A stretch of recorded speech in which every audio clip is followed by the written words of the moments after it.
Siendo las 16:13, se reanuda la sesión. Continuando con el punto del orden del día de asuntos generales, tiene el uso de la voz compañero diputado Arturo García Arias.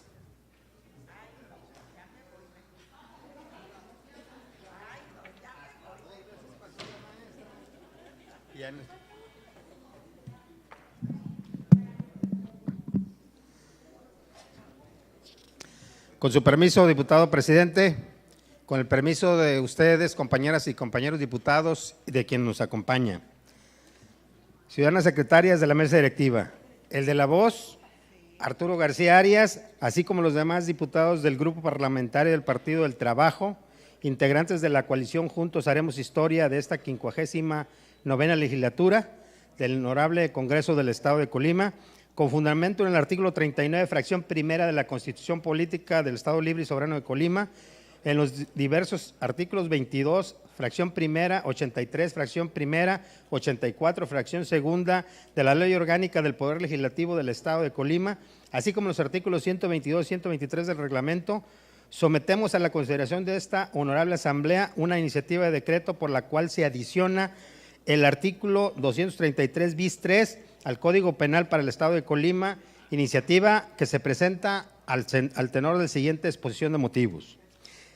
El prefacio de la Convención Nacional de las Naciones Unidas contra la Corrupción señala que la corrupción es una plaga insidiosa que tiene un amplio espectro de consecuencias corrosivas para la sociedad, socava la democracia y el Estado de Derecho, da pie a las violaciones de los derechos humanos, distorsiona los mercados, menoscaba la calidad de vida y permite el florecimiento de la delincuencia organizada, el terrorismo y otras amenazas a la seguridad humana. Este fenómeno maligno se da en todos los países, grandes, pequeños, ricos y pobres, pero sus efectos son especialmente devastadores en el mundo de desarrollo. La corrupción afecta infinitamente más a los pobres porque desvían los fondos destinados al desarrollo, socava la capacidad de los gobiernos de ofrecer servicios básicos, alimenta la desigualdad y la injusticia y desalienta la inversión y las ayudas extranjeras. La corrupción es un factor clave de bajo rendimiento y un obstáculo muy importante para el alivio de la pobreza y el desarrollo. En ese sentido, la corrupción se ha convertido en la mayor amenaza para nuestra democracia, la cual debilita y deslegitima las instituciones, manifestándose a lo largo de nuestro país. La pérdida de credibilidad institucional en el sistema político y en sus líderes políticos desembocó en una histórica movilización social que se manifestó en las urnas el pasado 1 de julio, misma que debe ser asumida en buena parte como consecuencia de la corrupción. Por su parte, la corrupción de la clase política es uno de los fenómenos actuales más lesivos que los estados modernos, para los estados modernos, porque disminuye la capacidad de los representantes populares para atender las demandas de los ciudadanos. Ahora bien, las reformas constitucionales federales y estatales para el combate a la corrupción, así como la implementación del sistema anticorrupción a nivel federal y en los estados, abren la oportunidad de corregir las fallas e insuficiencias que han posibilitado que la corrupción sea percibida por la sociedad como una práctica extendida y sistemática en el ejercicio de la función pública.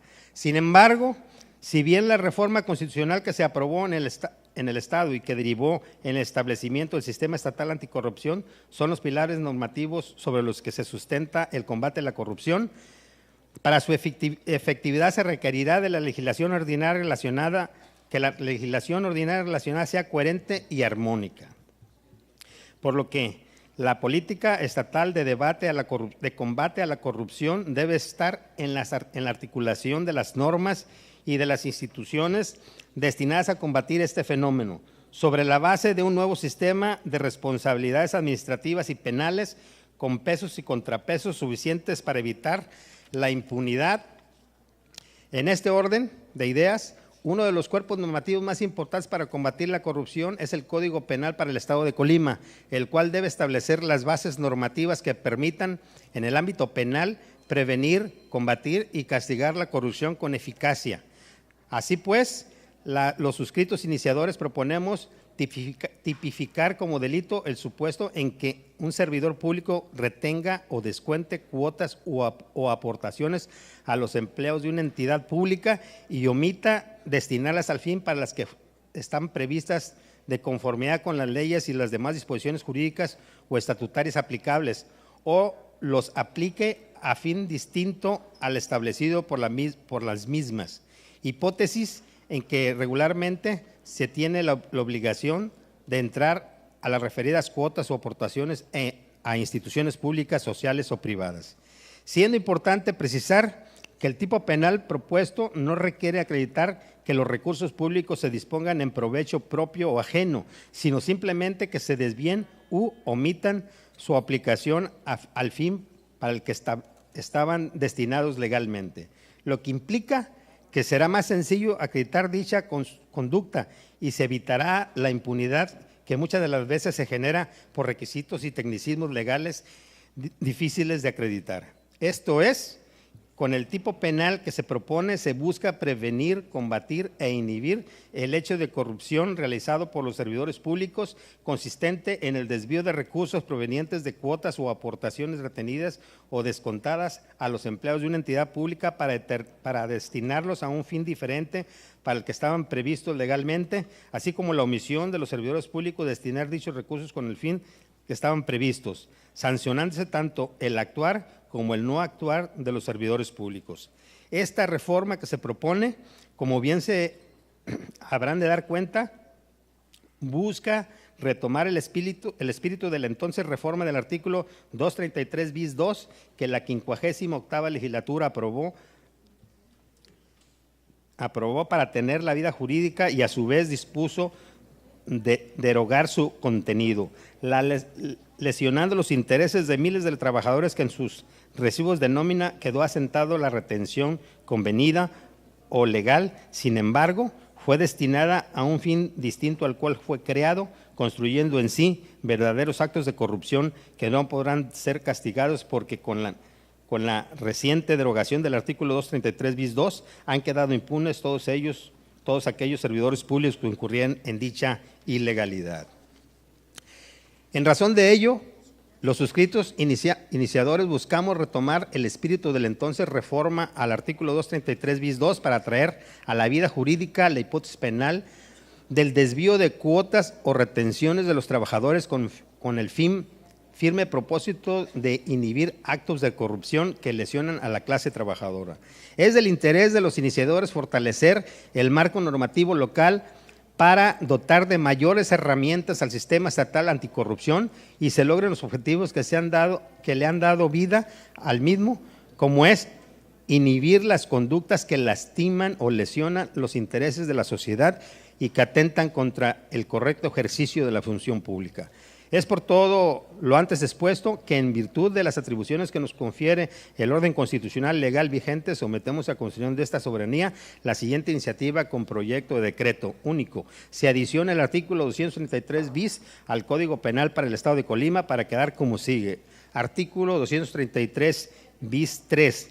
Al servidor público que descuente o retenga cuotas o aportaciones a los empleados en una entidad pública y omita destinarlas al fin por el que estaban previstos de conformidad con las leyes y demás disposiciones jurídicas o estatutarias aplicables, o los que aplique o los aplique a un fin distinto establecido por las mismas, se le impondrán de 4 a 8 años de prisión cuando el valor del detrimento patrimonial sea de una hasta un importante equivalente a 2,000 unidades de medida y actualización, de 6 a 12 años de prisión cuando dicho monto exceda de un importe equivalente a 2,000, pero no de 4,000 unidades de medida y actualización, y de hecho a 15 años de prisión cuando el mencionado monto o daño patrimonial causado excede de un importe equivalente a 4,000 unidades de medida y actualización. Si las leyes y demás disposiciones jurídicas o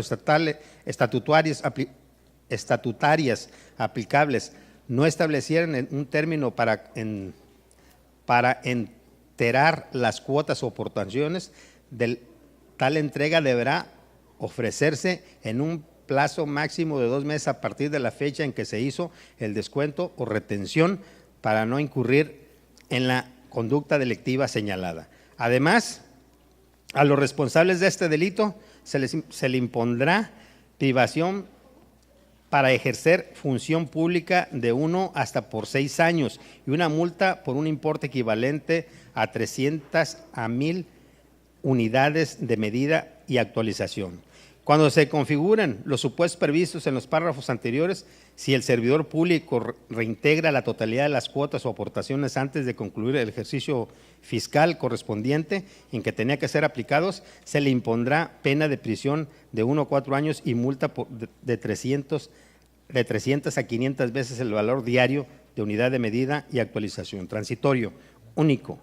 El presente decreto entrará en vigor al día siguiente de su publicación en el periódico oficial del Estado de Colima. El gobernador del Estado dispondrá, se publique, circule y observe.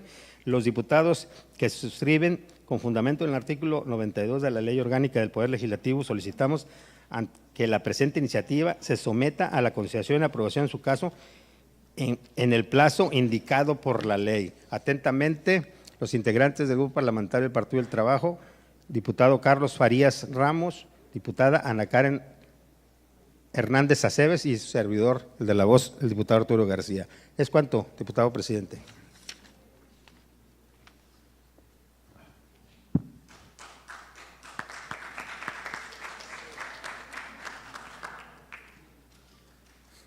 Se toma nota y se instruye a la Secretaría, lo turna a la comisión correspondiente. Continuando con el orden del día, tiene el uso de la voz la compañera diputada María Guadalupe Berber Corona.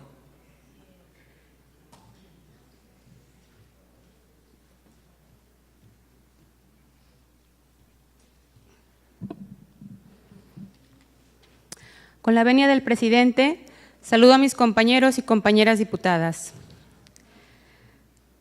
La suscrita diputada María Guadalupe Berber Corona, así como los demás diputados integrantes del Grupo Parlamentario del Partido Revolucionario Institucional de esta 59ª legislatura del H Congreso del Estado de Colima, con fundamento en los artículos 22, fracción primera, 83, fracción primera, 84, fracción tercera y 87 de la Ley Orgánica del Poder Legislativo del Estado de Colima y 123, 124 y 126 de su reglamento, sometemos a la consideración de esta honorable asamblea una iniciativa de punto de acuerdo al tenor de la siguiente. El nuevo Aeropuerto Internacional de México representa una de las obras de infraestructura de mayor importancia de los últimos años para el país y constituirá uno de los aeropuertos más importantes y modernos del mundo. Esta magna obra, planeada hace más de 20 años, dará cauce a la creciente demanda de vuelos a la capital y resolverá la saturación del actual aeropuerto, la cual ha derivado en pérdidas económicas, retrasos en el arribo y despegue de las aeronaves y, por supuesto, las molestias en los pasajeros por el tiempo de espera. En su fase inicial, dará cabida a 70 millones de pasajeros con un promedio de 191,000 diarios. Tendrá 3 pistas en operación simultánea, una terminal y 5,000 hectáreas de superficie. En su máximo desarrollo, dará cabida a 125 millones de pasajeros, con un promedio de 342,000 diarios. 6 pistas en operación, 3 en operación simultánea, 2 terminales y 2 satélites.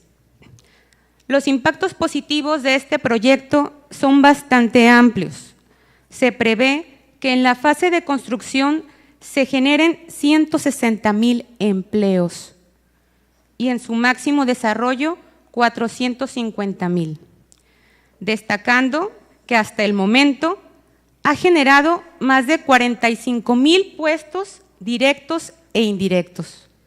Asimismo, el Grupo Aeroportuario de la Ciudad de México indica que en materia de conectividad, los beneficios implican la modernización y ampliación de 8 accesos a la zona metropolitana con una inversión de 26,000 millones de pesos, así como la modernización y construcción de 19 vialidades con una inversión de 43,789 millones de pesos.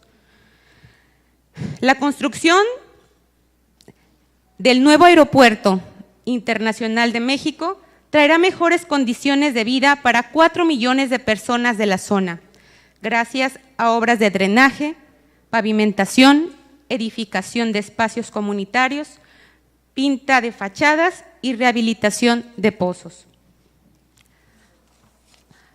A lo largo de la campaña, el presidente electo, Andrés Manuel López Obrador, se manifestó por la cancelación de tan importante proyecto, argumentando un alto costo para el erario y la inviabilidad del terreno en el que se generan las obras, proponiendo como alternativa la modernización del actual Aeropuerto Internacional de la Ciudad de México y la habilitación con 2 pistas de la base militar de Santa Lucía.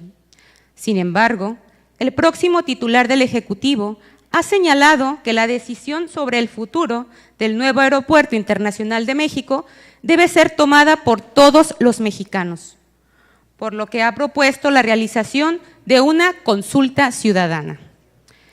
El 15 de octubre de 2018, el equipo del próximo gobierno federal dio a conocer los pormenores de la consulta, detallando que ésta se realizará del 25 al 28 de octubre del presente año, a través de 1,073 mesas dispuestas en 538 municipios de las 32 entidades federativas del país. Se prevé la impresión de entre 5,000 y 1 millón de boletas que contendrán la siguiente pregunta. Dada la saturación del aeropuerto de la Ciudad de México, ¿cuál opción plantea sea mejor para el país? Inciso A, reacondicionar el actual aeropuerto de la Ciudad de México y el de Toluca y construir 2 pistas en la base aérea de Santa Lucía. Inciso B, continuar con la construcción del nuevo aeropuerto en Texcoco y dejar usar el actual Aeropuerto Internacional de la Ciudad de México, así como los argumentos en pro y en contra de ambas opciones. La única condicionante para participar en el ejercicio será la presentación de la credencial de elector, por lo que se prevé la utilización de una aplicación para evitar la duplicidad de votos. Asimismo, se informó que será financiada con aportaciones de legisladores de Morena, mientras que voluntarios serán encargados de la realización y la Fundación Arturo Rosenbelt de Enrique Calderón Alzati estarán encargados de contabilizar los resultados y darlos a conocer el mismo 28 de octubre. A pesar de la información divulgada por los integrantes de la próxima administración, quedan aún comentarios e incógnitas, tanto técnicas como políticas, por resolver acerca de tan importante proceso. En primera instancia, los argumentos en favor de la cancelación de la obra carecen de fundamentos, ya que más de 60 estudios demuestran la factibilidad aérea, técnica, ambiental e hidráulica del proyecto. El proyecto cuenta con el aval de 23 instituciones, entre las que destacan el Colegio de Ingenieros Civiles de México, la Unión Mexicana de Asociaciones de Ingenieros, el Colegio de Pilotos Aviadores de México, el Massachusetts Institute of Technology Research Establishment y la International Air Transportation Association. Asimismo, el costo total del nuevo Aeropuerto Internacional de México será de $13,300 millones, 258,000 millones de pesos, de los que el 70% se encuentran fondeados por el sector privado y poco menos del 30% es aportación del gobierno federal. Es un proyecto autofinanciable en el que el gobierno federal recuperará el capital invertido y mantendrá en su poder dicha infraestructura. Participan en su construcción 321 empresas y que la mayoría son mexicanas. Por otra parte, es necesario recordar que contamos con un marco normativo para la realización de las consultas ciudadanas. Nuestra Constitución Política reconoce en su artículo número 35, fracción octava, el derecho de los ciudadanos a votar en dichos ejercicios, así como las bases a las que se deberá apegar su realización. Inciso A. Deberán de ser convocadas por el Congreso de la Unión a petición del Presidente de la República el 33% de los integrantes de cualquiera de las cámaras y los ciudadanos en un número equivalente de al menos el 2% de los inscritos en la lista nominal. Serán vinculatorias cuando la participación total corresponda al menos el 40% de la lista nominal. El Instituto Nacional Electoral tendrá a su cargo la organización, desarrollo, cómputo y declaración de resultados. Se realizarán el mismo día de la jornada electoral federal. Es claro que la metodología propuesta por el equipo de la Administración Federal entrante dista de enmarcarse en la normatividad prevista para las consultas populares, por lo que su validez y vinculación institucional carecen de firmeza legal. En primera instancia, el ejercicio es financiado y organizado por el propio equipo de transición o integrantes de Morena, lo que deja en duda la imparcialidad de la consulta en sí misma. Ello implicaría que a los resultados de este ejercicio informal, el presidente electo podría darle el sentido que más le convenga. Otra inquietud es la representatividad del mecanismo, ya que la cantidad de boletas que se prevé imprimir en su máxima cantidad implicaría menos del 1% del listado nominal de electorales, en comparación con el 40% que la ley solicita para hacer vinculante una decisión tomada por este mecanismo. Por último, es de recalcar que no se presentaron mecanismos para garantizar la protección de los datos personales de los participantes, así como para evitar que puedan ser usados con otros fines distintos a los convocados. La continuidad de las obras del nuevo Aeropuerto Internacional de México no debe definirse en una consulta sin la certeza legal que requiere una obra de esta magnitud. Las bancadas de Morena constituyen en el Senado de la República el 46% de los legisladores y en la Cámara de Diputados el 51%, por lo que en términos de lo establecido por la Constitución, podrían solicitar a la autoridad competente realizar la consulta conforme a lo establecido en la ley. Considerando la trascendencia y el impacto del nuevo Aeropuerto Internacional de México, es imperativo hacer un llamado al equipo de transición para que la consulta a realizarse se apegue al marco constitucional y legal. Su cancelación a más del 30% de avance implicaría pérdidas por alrededor de 100,000 millones de pesos a fondo perdido, además de acelerar el pago de la deuda por más de 150,000 millones de pesos. Aunado a la afectación que se generaría a la confianza y certidumbre jurídica de nuestro país, fundamentales para atraer inversiones y, por supuesto, créditos. Es por todo lo antes expuesto que sometemos a consideración de esta soberanía la siguiente iniciativa de acuerdo.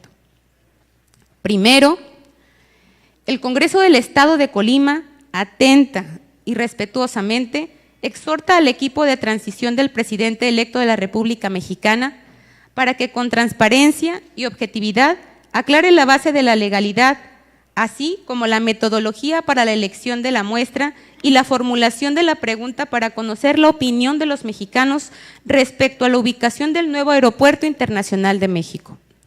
Segundo, esta soberanía, de manera atenta y respetuosa, exhorta al equipo de transición del presidente electo de la República Mexicana informar qué parte y monto del presupuesto destinado para el Fideicomiso de Transición 2018 ha sido y será usado para fines de planeación, instrumentación, evaluación y entrega de resultados de la consulta para el nuevo aeropuerto.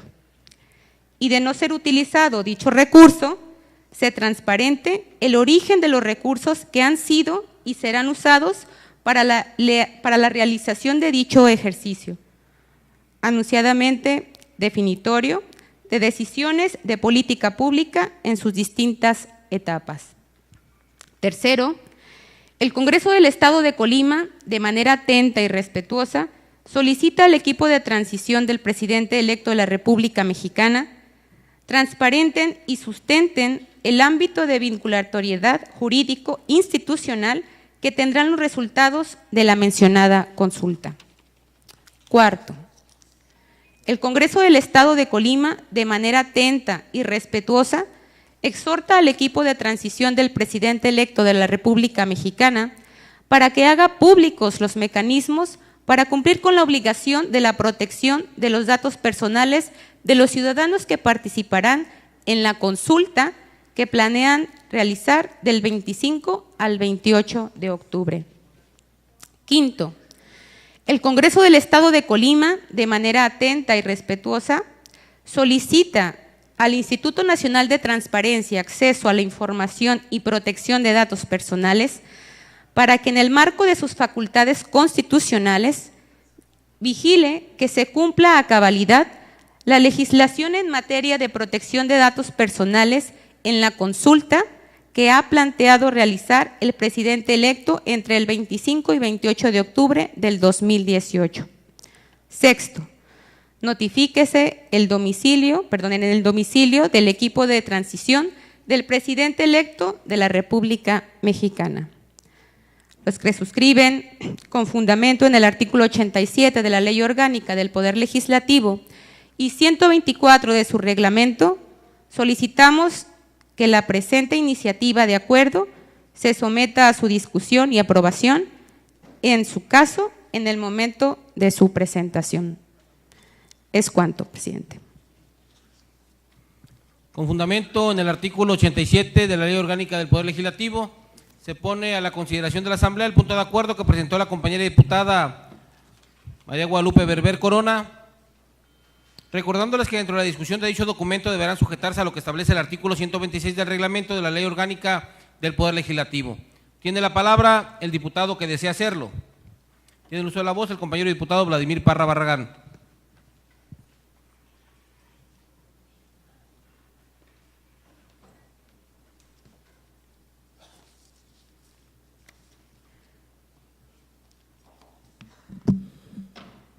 Con su permiso, presidente, compañeras secretarias, compañeras y compañeros diputados. Primero que nada, a nombre del Grupo Parlamentario de Morena, queremos fijar nuestro posicionamiento frente a esta propuesta que hace el PRI en torno a la consulta sobre el aeropuerto en la Ciudad de México. Lo que realmente se está discutiendo no es la cuestión del aeropuerto. Lo que realmente está en discusión es un proyecto de país. Lo que se está discutiendo aquí es continuidad o cambio. Y el PRI no está acostumbrado a consultar y a escuchar a la gente. Por eso no es de extrañar que la fracción parlamentaria del PRI esté ahora defendiendo lo indefendible. Justamente ahora que se le va a consultar al pueblo sobre decisiones importantes, justamente ahora que el pueblo es tomado en cuenta, salen a relucir los primeros en pronunciarse en contra, los de siempre, los que decidieron en lo oscuro las privatizaciones y el despojo de los recursos del pueblo. Ellos son los que utilizan argumentos técnicos y jurídicos para seguir despojando a la ciudadanía de lo que les pertenece.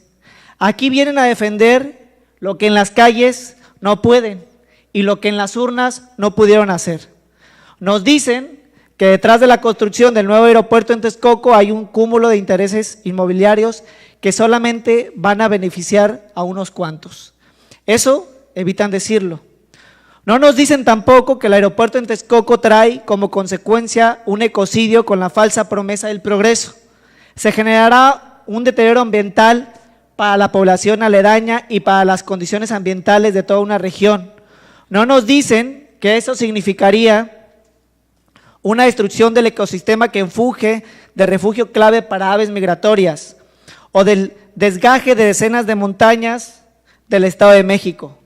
Ni hablan tampoco de la destrucción de terrenos agrícolas o la alteración del paisaje por la extracción de materiales del lago Nabor Carrillo.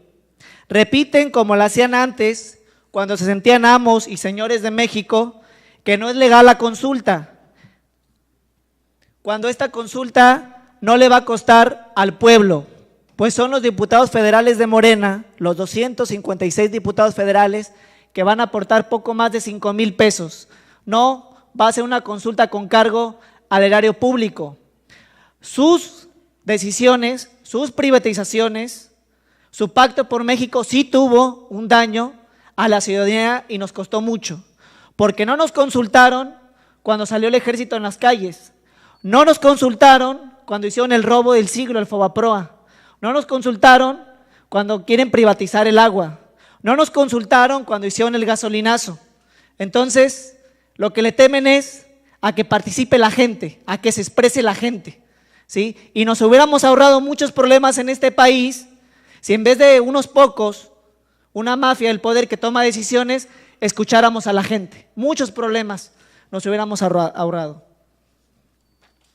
Quieren también ocultar que el 70% de los contratos de la construcción fueron sin concurso alguno, eso tampoco lo dicen, y el 51% de la obra está en manos de solamente 5 beneficiados. Por ejemplo, Carlos Slim y Grupo Carso tienen 7 contratos por 21,000 millones de pesos. Además, el yerno de Carlos Slim tiene el contrato como arquitecto junto con otra persona. Otro ejemplo, Jorge Janrón, de la familia priista del Grupo Atlacomulco, de donde proviene el presidente Enrique Peña Nieto, él tiene contratos por 12.4 mil millones de pesos. Lo que el PRI pretende con esta iniciativa de punto de acuerdo es, como siempre, ignorar a la población que quiere ser escuchada. Ellos están acostumbrados a no consultarnos nada al pueblo. Por eso hay que poner en perspectiva las dos propuestas, que haya argumentos, que haya debate, que haya diálogo. Si hay argumentos a favor y argumentos en contra, que se expresen.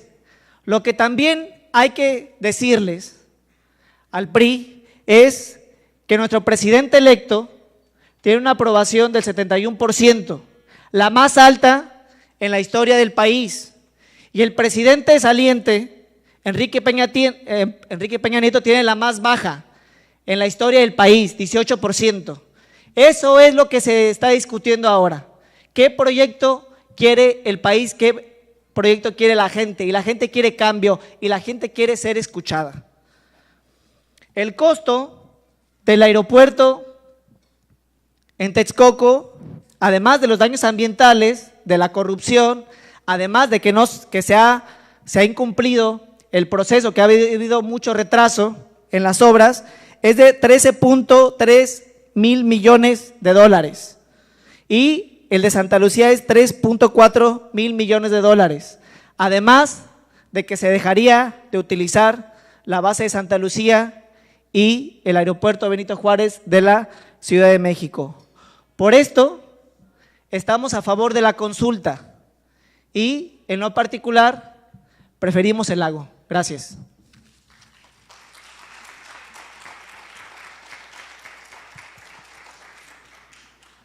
Tiene el uso de la voz el compañero diputado Rogelio Rueda Sánchez.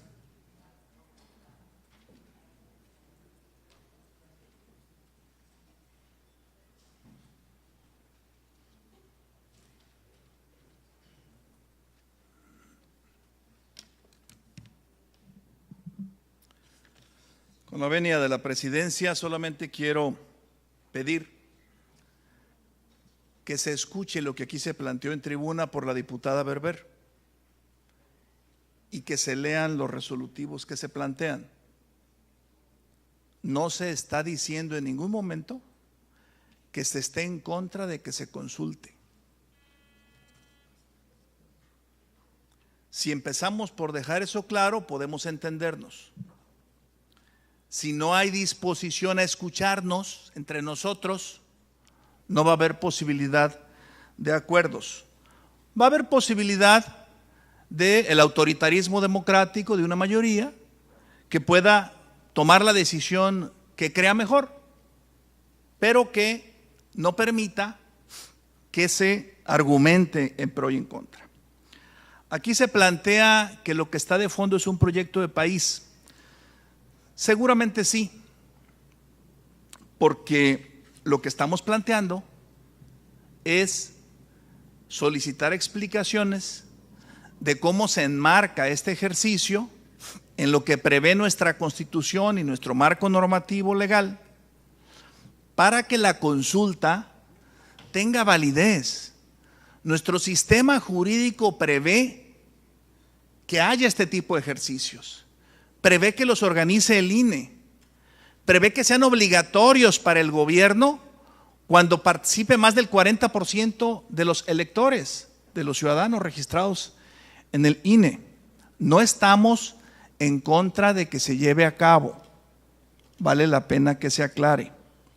Estamos simplemente planteando que coincidimos, primero, en que ya hay una decisión el 1 de julio y que hay que respetarla, y yo iría más allá, hay que respaldarla, porque esta es nuestra obligación como ciudadanos mexicanos y queremos que a México le vaya bien.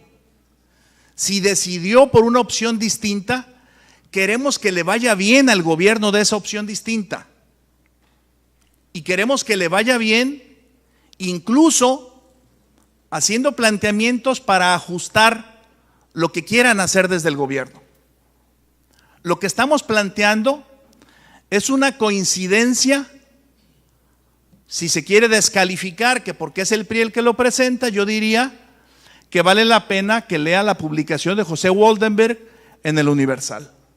Ahí está una exposición puntual de un mexicano al que todos reconocemos como un demócrata, con un hombre que ayudó a construir el sistema electoral gracias al cual ahora ganaron las elecciones, gracias a ese proceso para respetar, organizar y validar las decisiones de los ciudadanos.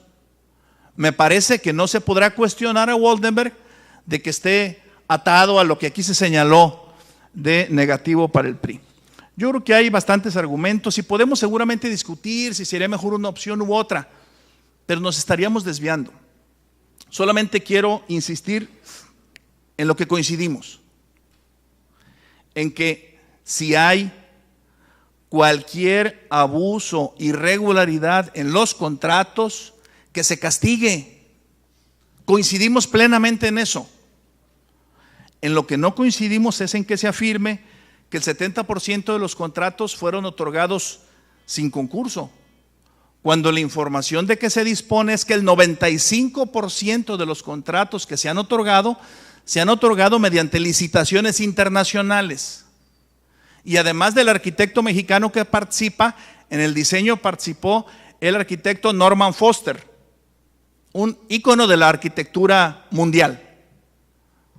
Me parece que es una obra de la que vamos a sentirnos muy orgullosos todos los mexicanos una vez que esté en funcionamiento. Y va a cortar el listón el presidente Andrés Manuel López Obrador. Él va a estar en la foto de esa obra que nos va a enorgullecer frente a todos los que nos visiten. Y me parece que los argumentos de que se va a afectar el agua Nabor Carrillo, etcétera, etcétera, están ajenos también a la realidad.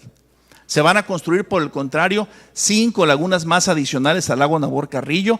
Está previsto no solo que se proteja, sino está previsto que haya mucha más infiltración de lo que actualmente funciona.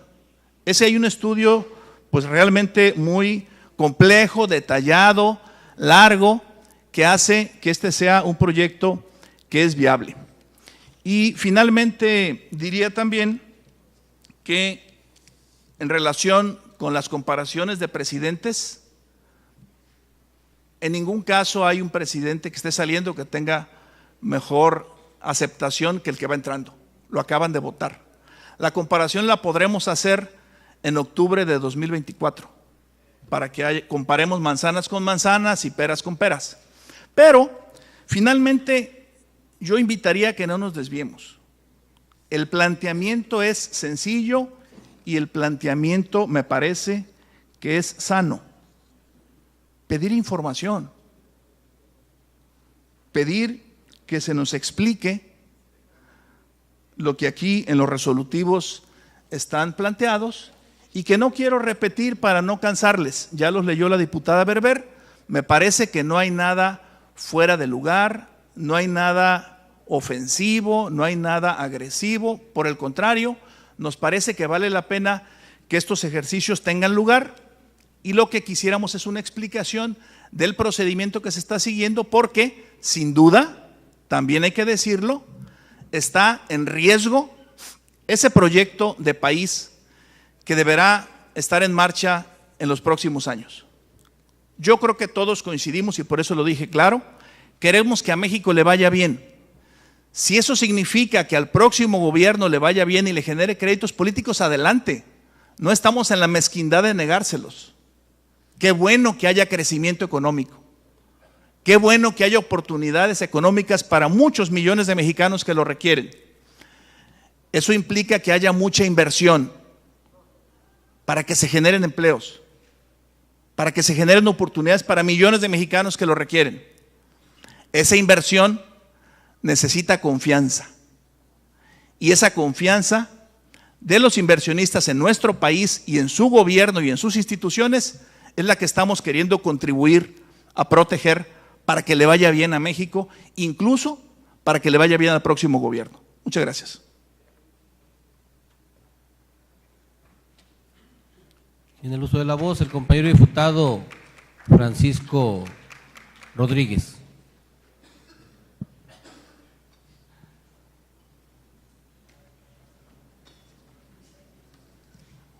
Gracias, compañero presidente.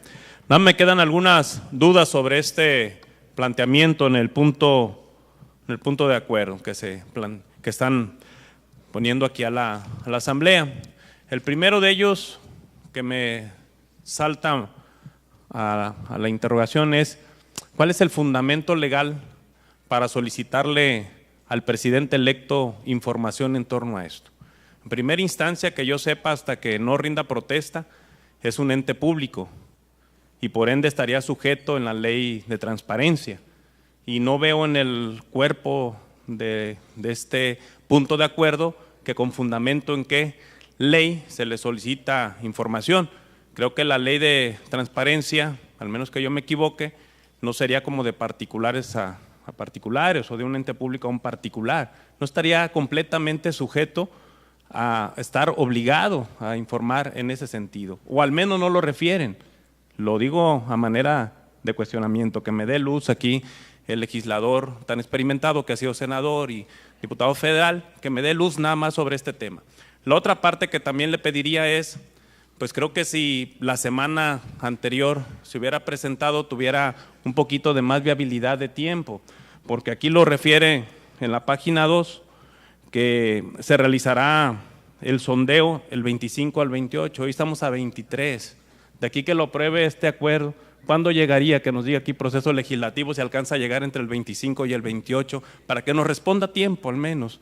Creo que ya no estaría respondiendo el presidente electo muy desfasado en este aspecto, ¿no? Entonces, creo desde mi particular punto de vista, sin desacreditar el punto de acuerdo en lo que en sí va, pero creo que no está en el tiempo, creo que no hay fundamento legal para presentarlo, digo, al menos para solicitarle al presidente electo en ese sentido de circunstancias. También informar del monto del presupuesto, algo más interesante, el punto tercero del acuerdo dice, la vinculatoriedad jurídica institucional. Hasta lo que yo he escuchado en los debates que se ha dado sobre este tema, al menos hoy lo veía con mucha claridad, dicen, bueno, es como un sondeo de opinión que manda hacer el presidente electo.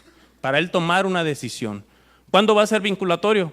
Pues cuando él sea presidente y tome ya, rinda protesta como presidente de la República, en ese entonces llegará la vinculatoriedad. Creo que todos podríamos mandar a hacer una encuesta, un estudio de opinión, para que entonces cuando llegues a tomar tu cargo, ya tomé bajo ese mecanismo una opinión de la ciudadanía sobre este tema tan controvertido a nivel nacional. Entonces, creo que se están desgarrando las vestiduras sobre un tema en el que, si ya él fuera presidente electo, cabría el exhorto. 2, si él ya fuera el presidente electo, cabría estar sujeto a pedirle información conforme a transparencia, y para eso hay plataformas de transparencia en donde se puede uno requerir ahí ampliamente lo que se solicita. Y si ya fuera presidente electo, pues entonces estaríamos solicitándole la obligación de que hiciera la consulta popular como marcan las leyes en la materia. Pero aquí es un presidente en transición, es un presidente que no tiene unas facultades en las que nosotros lo estamos elevando. Entonces creo, salvo que aquí la diputada iniciadora de este documento o el asesor experimentado, perdón, el legislador experimentado en esta materia nos pueda dar luz. Si estoy equivocado, la verdad que el documento estaría bien en ese contexto, pero en mi particular punto de vista creo que está desfasado en tiempo, desfasado legalmente y fuera de contexto político.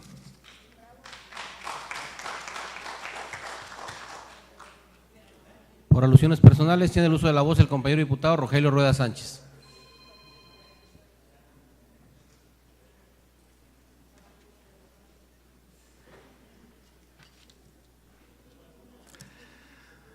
Tres puntos breves para poder, me parece, simplemente aclarar lo que pide el diputado. Primero, no se está solicitando ninguna información al presidente electo, no nos confundamos. Se está haciendo un planteamiento al equipo de transición. El equipo de transición sí es una figura jurídica prevista en nuestra normatividad, tanto lo es que incluso hay presupuesto destinado para su operación. Está en la normatividad y sí tiene la posibilidad de ser informado, de llevarle un documento y de pedir información para efecto de que se pueda tener un interlocutor obligado a atender este asunto. Uno de los temas precisamente es el tema de si se va a utilizar o no presupuesto destinado al equipo de transición para este ejercicio. Es uno de los planteamientos que se está haciendo. Segundo, diputado, sí obliga la protección de datos personales a particulares, a todos, no solamente cuando estás en funciones o no. Es un ejemplo muy sencillo. Los bancos están obligados a la protección de datos personales, las empresas están obligadas a la protección de datos personales, todos tienen esa obligación, no solo los gobiernos. Aclarado ese punto también, cierro con una aclaración que la hice en mi intervención anterior, lamento que no haya quedado suficientemente clara. No estamos pidiendo que se suspenda, no estamos planteando que no se haga, estamos pidiendo información al respecto, punto. Perfectamente se puede entregar el día de mañana y tener información pasado mañana o tener información la próxima semana o cuando se disponga. Porque no estamos planteando que se suspenda, estamos planteando tener alguna información al respecto. Por eso dije que me parece que la propuesta es sana, que la propuesta no debiera en todo caso generar esta contradicción o esta oposición, porque lo que estamos planteando es solicitar información. Si hay una negativa a que se pida información, bueno, pues habrá que dejarlo claro también aquí con su voto, compañeros diputados. Muchas gracias.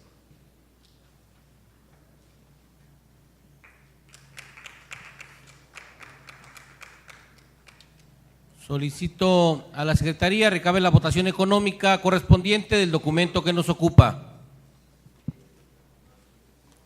Por instrucciones de la Presidencia, se pregunta a los diputados en votación económica si es de aprobarse el documento que nos ocupa, a favor de hacerlo levantando su mano.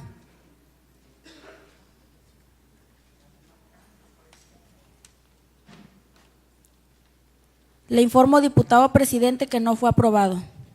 Con el resultado de la votación antes señalada, se desecha el documento que nos ocupa por no haber alcanzado la votación reglamentaria, por lo que instruyo su archivo como asunto totalmente concluido. Continuando con los asuntos generales y en el orden que lleva la mesa directiva, cedo el uso de la voz a la compañera diputada Rosalba Farías Larios.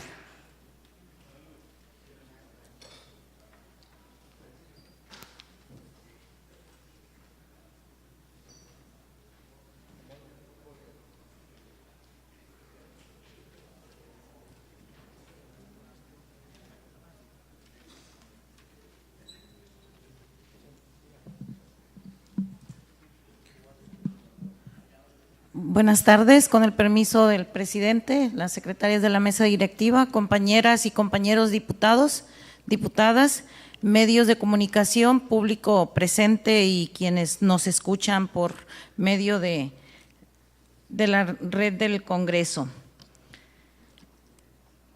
Las suscritas diputada Rosalba Farías Larios, diputada Araceli García Muro y la diputada María Remedios Olivera Orozco, presidenta y secretarias de la Comisión de Educación y Cultura de la 59ª legislatura del Honorable Congreso del Estado de Colima, en ejercicio de las facultades que les confieren los artículos 39, fracción primera de la Constitución Política del Estado Libre y Soberano de Colima, así como los artículos 22, fracción 1, artículo 83, fracción primera, artículo 84, fracción 3 y 87 de la Ley Orgánica del Poder Legislativo y lo estipulado en el artículo 126 del reglamento de la ley antes referida, se permite someter a la consideración del Pleno de la Asamblea el presente punto de acuerdo para el diseño, creación e instalación de un altar de muertos en alusión al finado cronista del Honorable Congreso del Estado, ingeniero Rafael Tortajada Rodríguez, de conformidad con lo siguiente: el culto a la vida, si de verdad es profundo y total, es también culto a la muerte. Ambos son inseparables. Una civilización que niega la muerte acaba por negar a la vida.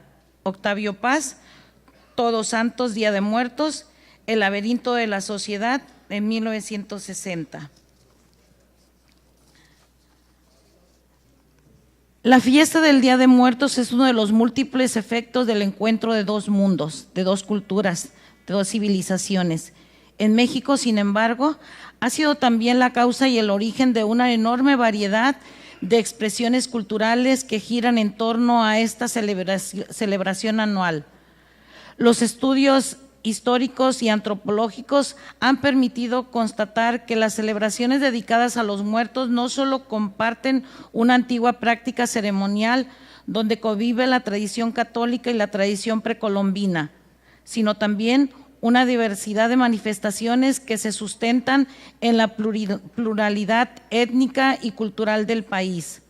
Las representaciones en torno a los muertos han dado lugar a una arquitectura simbólica y ritual que se expresa en una infinidad de obras plásticas, objetos artesanales y muestras de arte efímero que se producen en las distintas regiones indígenas y del país. La riqueza cultural de estas celebraciones reposa también en las creaciones artísticas de músicos, pintores y poetas mexicanos que han generado en los últimos siglos, aportando al mundo una obra de singular valía como la que se encuentra contenida en la producción gráfica de José Guadalupe Posadas, en la literatura académica de Octavio Paz y en la poesía de José Gorostiza. El repertorio es extenso e innumerable, pero en conjunto muestra hasta qué punto la fiesta del Día de Muertos ha sido una referencia constante en campos tan heterogéneos como la lírica y la danza, la artesanía y la narrativa popular. El conjunto de prácticas y tradiciones que prevalecen en torno a las celebraciones dedicadas a los muertos, tanto en las ciudades como en un gran número de poblaciones rurales, hoy constituye una de las costumbres más vigorosas y dinámicas de México. Por lo anterior, antes expuesto, Presento el siguiente punto de acuerdo.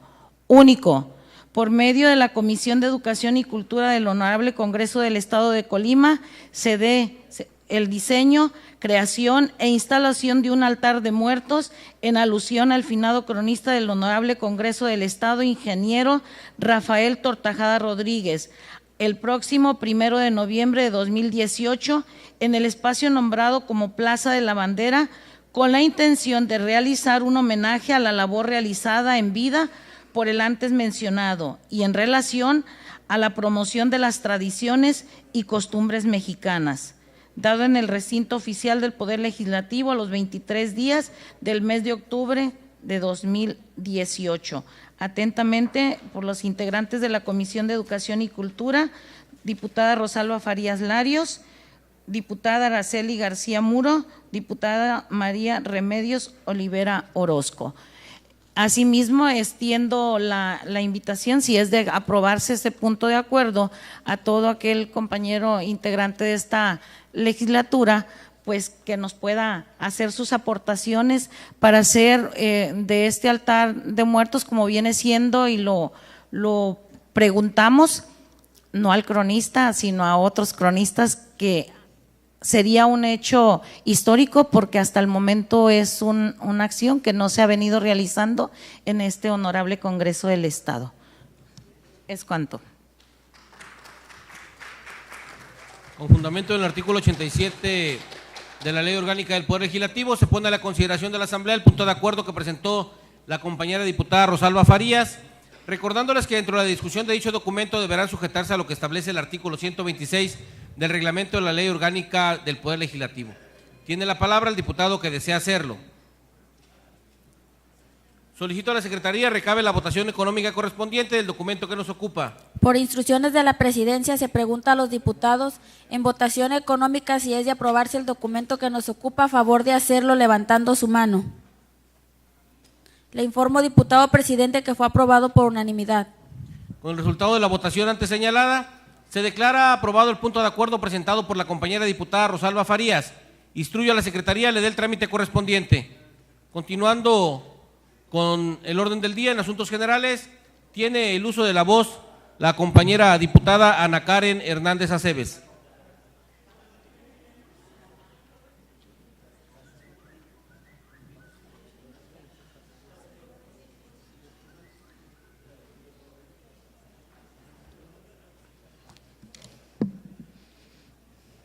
Con el permiso de la Presidencia, compañeras y compañeros diputados.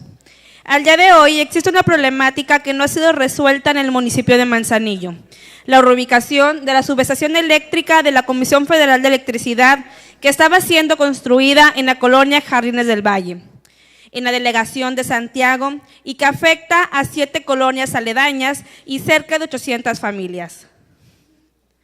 Desde el principio, el proyecto estuvo plagado de irregularidades, ya que dicha subestación estaba programada para construirse en un lugar alejado de la población, en un lugar llamado Terraplena, Los Patos, y que la afectación no fuera mayúscula para la sociedad. Sin embargo, de la noche a la mañana, bajo la opacidad, cambiaron el proyecto, moviendo la subestación al interior de una colonia llamada Jardines del Valle, y sin mayor argumento de que el suministro de energía eléctrica es una necesidad en la zona, y por la comodidad de que cerca del fraccionamiento Jardines del Valle están las torres que forman parte de sus redes eléctricas, de lo cual ellos tendrían el pleno conocimiento cuando iniciaron el proyecto original. Y aún así había sido asignada a Terraplena, como lo mencioné anteriormente. El problema comenzó cuando en el Ayuntamiento de Manzanillo, en la Administración Municipal 2012-2015, específicamente en el Acta 98 de Cabildo, cambiaron el uso de suelo para quitar el proyecto de un centro de salud en dicha colonia para la construcción de la subestación eléctrica de la Comisión Federal de Electricidad, lo cual no solo es peligrosa por ser una instalación industrial, sino que el daño a la salud con motivo de la radiación sería inevitable, irreversible y letal para los vecinos de dicha colonia. Dicho sea de paso, Cuando se iniciaron los trabajos de construcción de tales instalaciones, se les engañó a los vecinos y se les hizo firmar una lista de asistencia con el motivo de que se les iba a construir una tienda departamental, lo cual también era falso, y lo único que se pretendía era justificar la construcción de la subestación. Mucho se ha dicho y se han hecho análisis a modo para tratar de justificar la instalación de tal subestación, pero no hay nada más alejado de la realidad que lo que hasta el momento se ha dicho respecto sobre ello. Se les pretendió engañar a los vecinos con un estudio en el que se les decía que a 200 metros no pasaba nada, pero todos los vecinos sabemos que hay casas donde viven familias enteras, conformadas por mujeres, hombres, ancianos y niños que son vecinos inmediatos de tal construcción. Es decir, a 60 centímetros hay casas habitacionales que llegaron mucho antes que esa construcción o proyecto de Comisión Federal de Electricidad. Además de que decenas de niños juegan en las inmediataciones de las instalaciones de lo que se pretende ser una subestación, y por ello debemos retomar los trabajos en esta honorable legislatura para dar continuidad a las demandas de las familias afectadas. Ha sido una lucha férrea contra el sistema, no solo porque con engaño se pretendió construir tales instalaciones eléctricas, sino porque cuando los vecinos decidieron defender su legítimo derecho a la salud y a la vida, fueron amedrentados y amenazados por parte de los abogados de Comisión Federal de Electricidad. Incluso hubo denuncias y fueron citados ante la Procuraduría General de la República algunos vecinos, con el fin de que dejaran de defender sus derechos humanos a la vida y a la salud. Esta lucha ya lleva casi 2 años y de la cual como ciudadana y luchadora social he sido parte y viví en carne propia la represión del Estado. Y es por ello que desde esa tribuna solicito a ustedes, compañeros, su apoyo para que se exhorte y convoque a la Secretaría de Energía para que haya una pronta solución a esta problemática, tan dolida por la población de mi hermoso puerto de Manzanillo, así como el Ayuntamiento de Manzanillo, quienes fueron los que han pretendido a toda costa instalar tales construcciones eléctricas en el interior de la colonia Jardines del Valle, violando a todas luces los derechos humanos a la salud y a la vida, y al libre esparcimiento de los vecinos de la colonia Jardines del Valle, La Floresta, Miravalle 1, Miravalle 2, Los Altos, Orquídeas, Valle Paraíso de Manzanillo. Compañeros diputados, compañeras diputadas, como parte de esta cuarta transformación liderada por nuestro presidente electo, Andrés Manuel López Obrador, debemos ser congruentes y ser la voz de nuestros ciudadanos. Y son ellos los que aclaman justicia allá en Manzanillo. Hoy hago mía la voz de quienes fueron aprendidos y amenazados por defender su legítimo derecho a la salud y a la vida. Y pido que se exhorte a las autoridades de la Secretaría de Energía y Ayuntamiento de Manzanillo para que en conjunto con este honorable Congreso demos una solución a las familias aledañas de la subestación, el motivo de conflicto. No omito a manifestar que en la administración municipal que acaba de terminar ya hubo un acercamiento, pero las palabras se las lleva el viento. Hoy en esta cuarta transformación y como parte de esta 59ª legislatura, seamos un ejemplo de garantía de los derechos humanos y al igual que en otras luchas tan sentidas como la de Zacualpan, esta que hoy expongo ante esta tribuna es una gran deuda que se tiene con las familias de la delegación de Santiago en Manzanillo.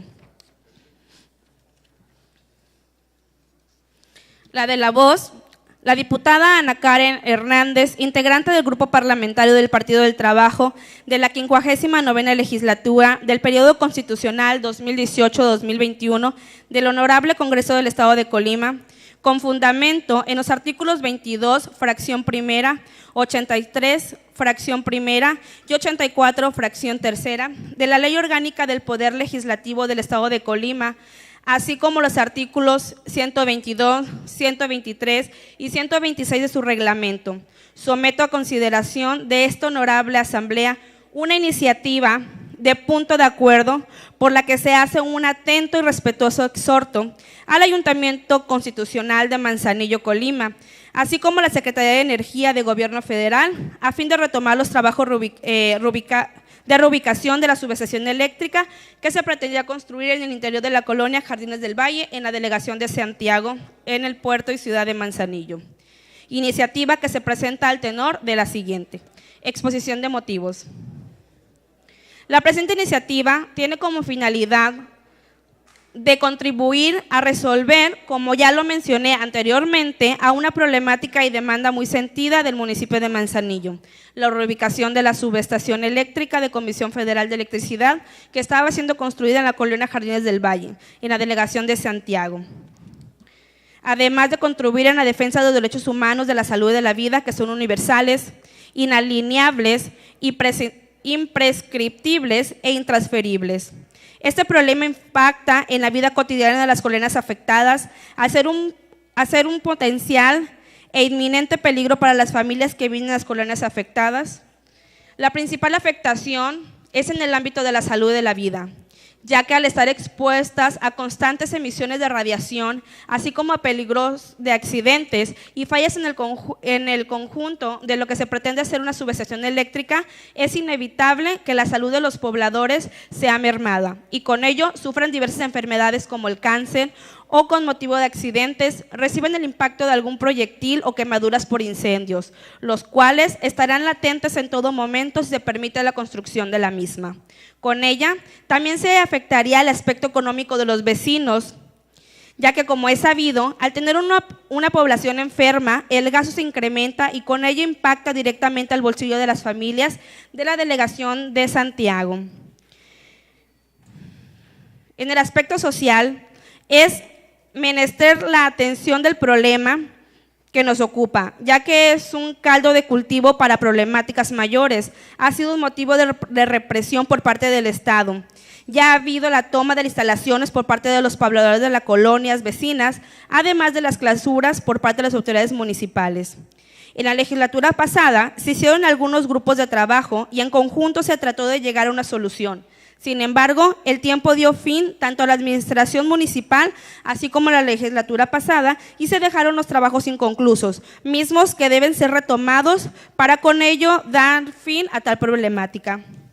El derecho a la salud y a la vida se encuentran estipulados en nuestra Carta Magna, específicamente en los artículos 1 y 4, así como en la Convención Americana sobre Derechos Humanos, de la que México es parte y que es derecho vigente de nuestro Estado, en su artículo 4. Por lo tanto, es obligación de todo órgano de gobierno en cualquier ámbito de competencia el ser garante de tales prerrogativas. Máxime que esta honorable tribuna, de ser ejemplo de respeto y garantía de los derechos humanos, en virtud de que son la voz del pueblo ante otro órgano de gobierno. En esta razón, con esas argumentaciones que la de la voz, la diputada Ana Karen Hernández ha mencionado, considero pertinente hacer oportuno un llamado y un exhorto al titular de la Secretaría de Energía de Gobierno de la República para que instruya o él personalmente retome los trabajos para la solución de la problemática con motivo a la reubicación de la subestación eléctrica en Jardines del Valle, en la delegación de Santiago, en Manzanillo, Colima.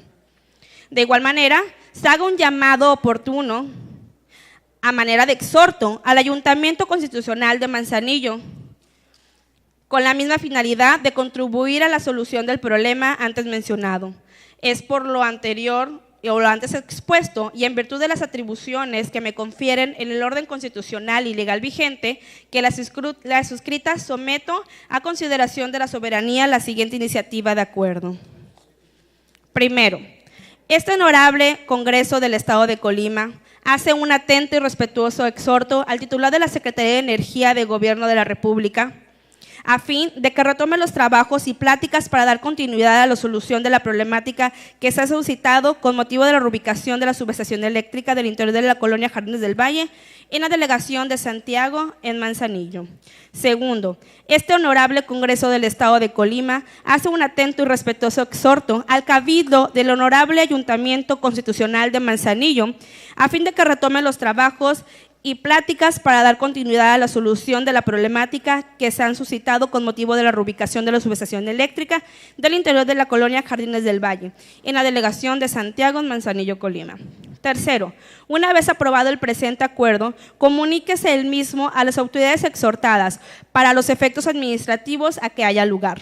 La diputada que suscribe el presente acuerdo con fundamento del artículo 87 de la Ley Orgánica del Poder Legislativo, solicitamos que la presente iniciativa se tome a discusión y aprobación en el momento de su presentación, dada la urgencia y la necesidad de ser atendida a lo antes expuesto.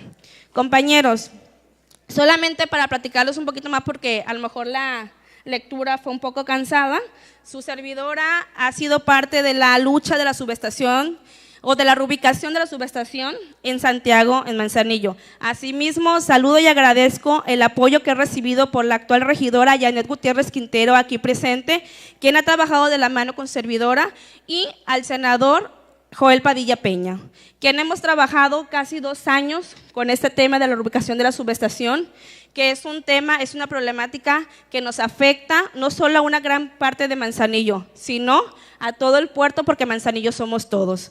Como diputada de mi hermoso puerto de Manzanillo, solicito el apoyo para el exhorto antes mencionado y que se dé pues una solución a la problemática que nos ha costado muchísimo en cuanto a lucha social. Aquí también la diputada Marta Mesa ha estado presente en la lucha, nos ha acompañado y conoce los trabajos que hemos realizado. Bueno, compañeros, muchísimas gracias. Gracias, presidente. Con fundamento en el artículo 87 de la Ley Orgánica del Poder Legislativo, se pone a la consideración de la Asamblea el punto de acuerdo que presentó la compañera diputada Ana Karen Hernández Aceves, recordándoles que dentro de la discusión de dicho documento deberán sujetarse a lo que establece el artículo 126 del reglamento de la Ley Orgánica del Poder Legislativo. Tiene la palabra el diputado que desea hacerlo. Tiene la palabra la compañera diputada Marta Mesa Oregón.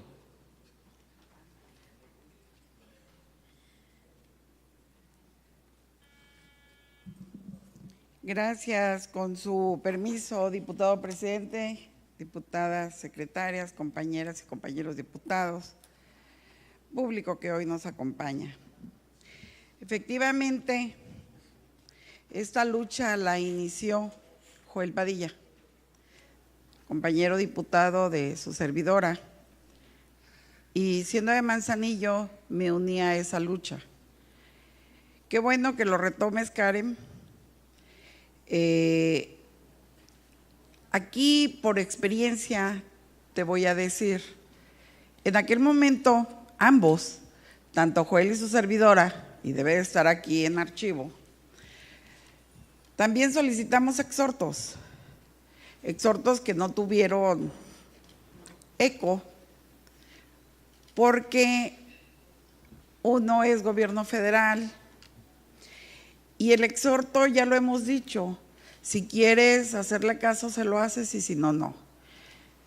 Yo por la experiencia que tengo, yo te diría que en vez de exhortar, invitaras a mesas de trabajo, que ya en una ocasión nosotros pagamos camiones para que vinieran habitantes de esas 7 colonias a hacer mesas de trabajo en la sala de juntas.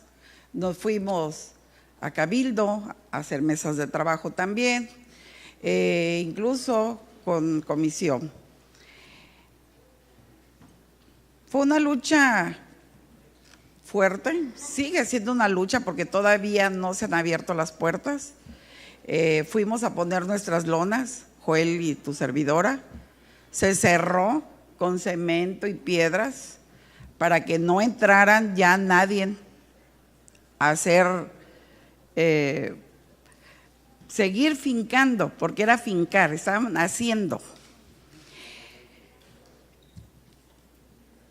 Todo está bien, nada más, si le vas a dar continuidad al trabajo de Joel Padilla y de tu servidora, hazlo con mesas de trabajo, porque no vas a ganar nada, vas a exhortar, no va a pasar nada, absolutamente nada.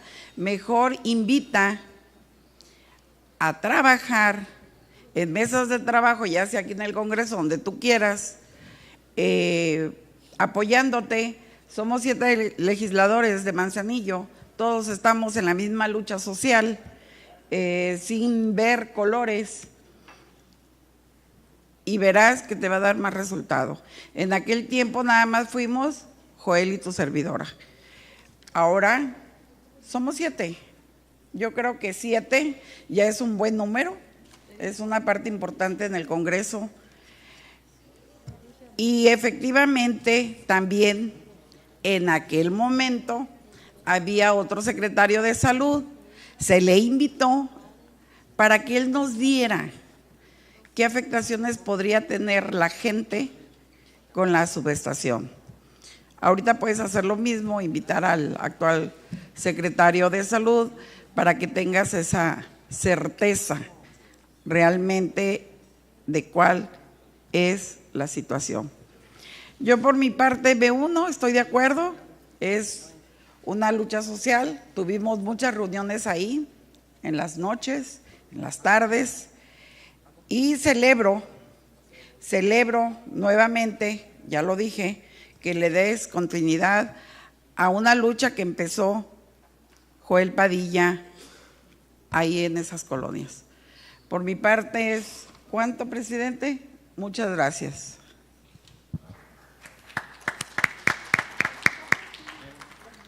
Tiene el uso de la voz la compañera diputada Ana Karen Hernández Aceves.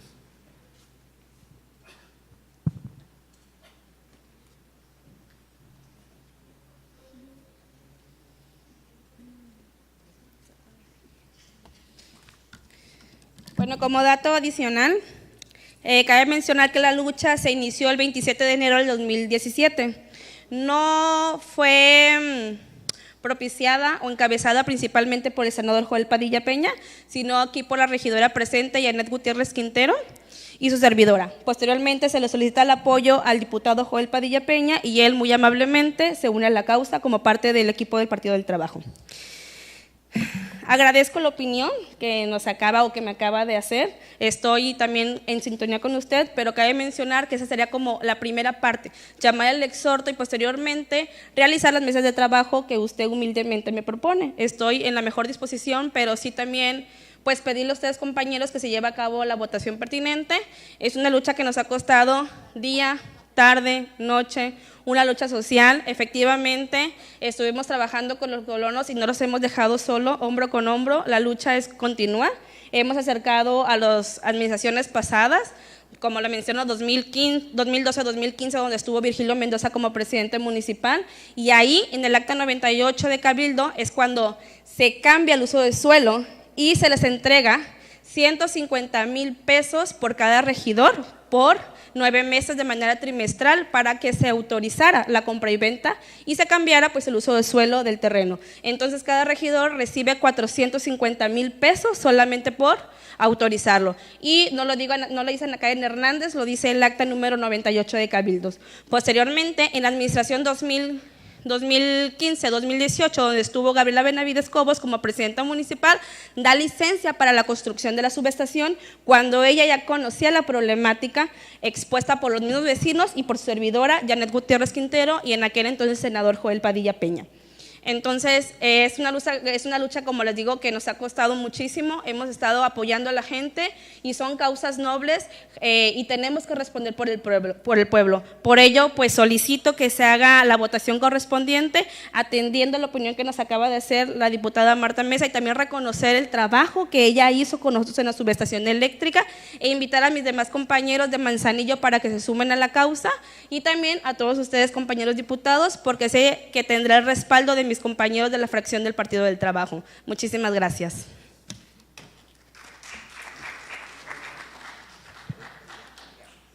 Tiene el uso de la voz la compañera diputada Marta Mesa Oregón.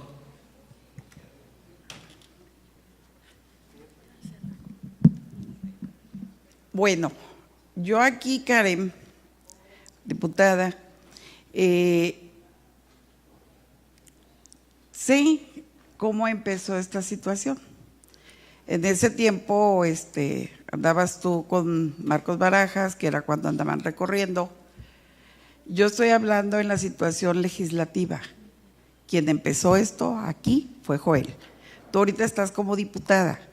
Estoy hablando de una situación legislativa. Yo lo único que te estoy invitando, tú sabrás, que se le dé continuidad, porque incluso los mismos pobladores de esas colonias se le invitó al gobernador. O sea, ya hay un camino andado. ¿Para qué empezar de nuevo? Se le invitó al gobernador, él tiene el conocimiento pleno, ha estado en reuniones. Yo aquí lo dije al principio, celebro que le des continuidad a un proceso legislativo, porque tú ahorita estás aquí y estás presentando un exhorto que es legislativo, independientemente de la lucha social que hiciste en tu momento como PT en las colonias con Marcos Barajas. Aquí es nada más, como ya hay algo avanzado y ya nos tocó vivir los embates de Comisión Federal, porque fueron embates, sí darle ese seguimiento. Ahora, ¿quieres empezar de cero? También se vale, pues. O sea, se vale porque dice un dicho, nadie experimenta en cabeza ajena, ¿verdad? Todos tenemos que experimentar por nuestras experiencias.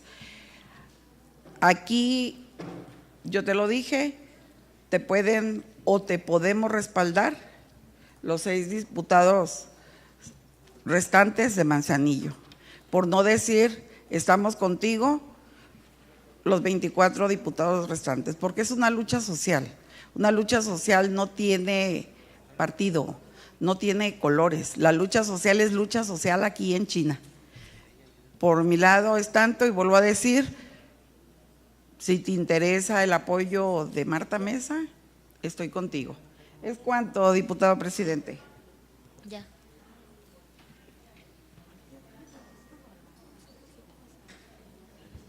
Solicito a la Secretaría recabe la votación económica correspondiente del documento que nos ocupa. Por instrucciones de la Presidencia, se pregunta a los diputados en votación económica si es de aprobarse el documento que nos ocupa, a favor de hacerlo levantando su mano. Le informo, diputado presidente, que fue aprobado por unanimidad. Con el resultado de la votación antes señalada, se declara aprobado el punto de acuerdo presentado por la diputada Ana Karen Hernández Aceves. Instruyo a la Secretaría le dé el trámite correspondiente. Continuando con asuntos generales, siguiendo la lista de anotación de los compañeros diputados, tiene el uso de la voz la compañera Lisette Anaya Mejía.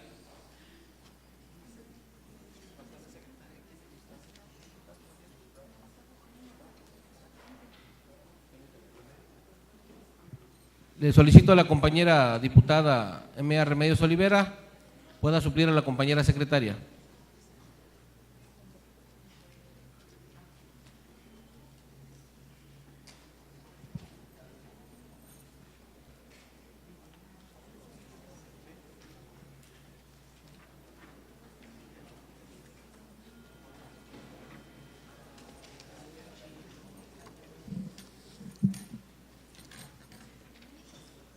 Con su venia, diputado presidente. Diputado presidente, con el objeto de dar a conocer al Pleno la iniciativa de ley con proyecto de decreto que crea la Ley del Seguro de Desempleo para el Estado de Colima, que presentaré al Pleno en estos momentos, y con el fin de no darle lectura a los considerados y resolutivos, dando lectura solo a una síntesis de la misma. Solicito sea turnada de forma íntegra al presente documento para que se plasme en el diario de los debates. Compañeros diputados, diputadas, miembros de esta asamblea, representantes de los medios de comunicación presentes, público que nos acompaña en este recinto legislativo. El día de hoy, la de la voz, diputada Alma Lisette Anaya Mejía, integrante del Grupo Parlamentario de Morena, en esta 59ª legislatura estatal, presento al Pleno la creación de una nueva norma de carácter social como lo es la iniciativa de ley con proyecto de decreto que crea la Ley del Seguro de Desempleo para el Estado de Colima.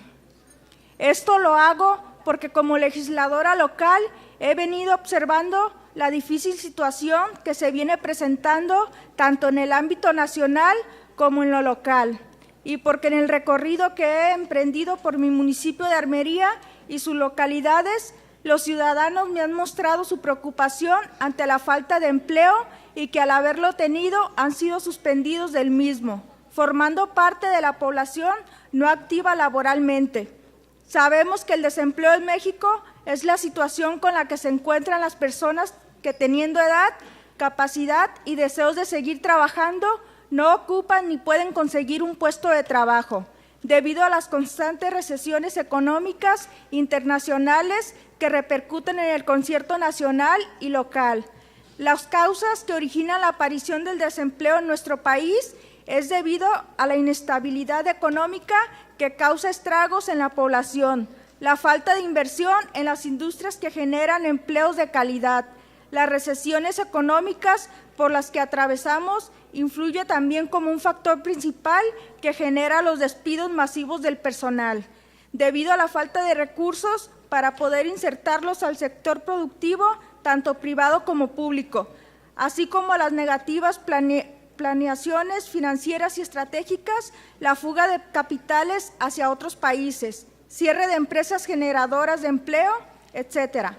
Asimismo, la explosión demográfica es otro factor que ocasiona que los números de personas que requieren trabajo sean muchísimos mayores a las oportunidades y vacantes que hay disponibles. La inflación en la canasta básica, a los altos costos en el cobro de la luz eléctrica, del gas comestible que utilizan los ciudadanos, la falta de preparación y experiencia también forman parte importante de este problema, debido a que cada vez hay mayor deserción en las escuelas, lo que a su vez genera que las personas no cuenten con la preparación y conocimientos recorridos por las empresas e industrias para calificar a los puestos de trabajo que ofrecen. Otro de los factores que marcan el aumento de las tasas en el desempleo en México es el que se genera al ejercer mal uso del poder público para así conseguir beneficios propios, lo que acarrea como consecuencia que existan delitos tales como robos financieros importantes que bien podrían destinarse a la generación de empleos, mas sin embargo usualmente se utilizan para negocios ilícitos. Entonces el desempleo se conceptúa ya como un problema de Estado donde se implantan todos los apoyos necesarios para amortiguar al máximo los efectos negativos en contra del individuo y de toda la comunidad. Lo anterior lo expreso partiendo de que el desempleo es producto esencialmente de las políticas económicas, laborales, sociales y de capacitación impulsadas por el Estado y los patrones. Y solo como razones secundarias encontramos el peso de los factores personales del individuo. Es decir, si el desempleo fuera consecuencia estructural del sistema político, ninguna culpa tendría entonces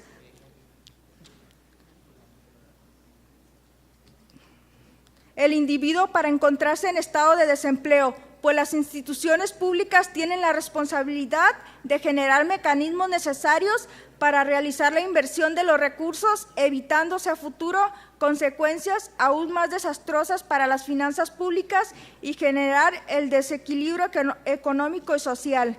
Por ello, es necesario decirlo claramente, hoy en día nuestra sociedad, la inmensa mayoría vive de su trabajo, por lo que los ingresos económicos por este concepto son la única y principal fuente para la subsistencia del trabajador, sea formal, de contrato, informal o por honorarios. La pérdida de este ingreso pone en grave apuro la supervivencia familiar, originando violencia y desintegración familiar, así como la enfermedad, la deserción escolar, la baja autoestima del individuo y otros trastornos psicológicos. Desde luego, el impacto del desempleo no es el mismo en una economía en expansión que en una economía en recesión, como la nuestra, en la que el individuo pasa a veces por una viacrucis, por periodos prolongados en 2 ocasiones de años para reemplazar, y eso sí se logra hacerlo. El seguro de desempleo se ha probado plenamente su viabilidad y sustentabilidad, pero sobre todo sus enormes beneficios sociales y económicos. En este contexto, debo también enunciar que los sistemas de protección a desempleados en su versión tradicional de seguros de desempleo o de asistencia al empleo comenzaron a desarrollarse en Europa Occidental desde la posguerra y se caracterizaron por proporcionar generosos beneficios con solo moderadas restricciones de acceso, coexistiendo con importantes protecciones frente a los despidos individuales y colectivos. Dicho sistema también se desarrollan y consolidaron los Estados Unidos de Norteamérica y Canadá, países donde la protección frente al despido es relativa menor. Como integrante de esta 59ª legislatura en el Estado, la de La Voz considera conveniente que en nuestra entidad federativa exista una normatividad que con sensibilidad social, política y económica apoye a la ciudadanía que no se encuentre todavía insertado aún al sector laboral al haber estado incrustado. Lo despiden pasando a ser parte de la población no activa. Así se atenderá esta problemática regulando a este sector poblacional a través de la Ley del Seguro de Desempleo para el Estado de Colima que se propone, dándole seguridad de ingresos a los trabajadores desempleados temporalmente, donde el Ejecutivo Estatal tendría las herramientas necesarias y procedimentales para llegarse de la gestión en más recursos ante las instancias conducentes y en el presupuesto de egresos anual se establezca un fondo económico y social temporal en beneficio de los ciudadanos que se encuentren en este estado indefensión laboral.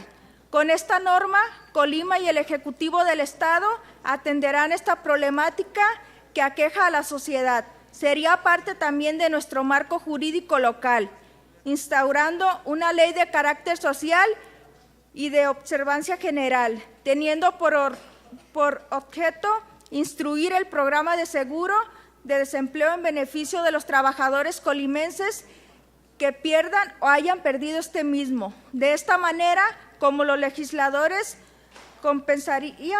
compensaríamos al ciudadano colimense ante la pérdida del sueldo mientras se encuentren desempleado y el Estado, mediante los lineamientos procedimentales que se ostenta esta nueva ley, establecería la manera conducente a través de sus programas o ferias laborales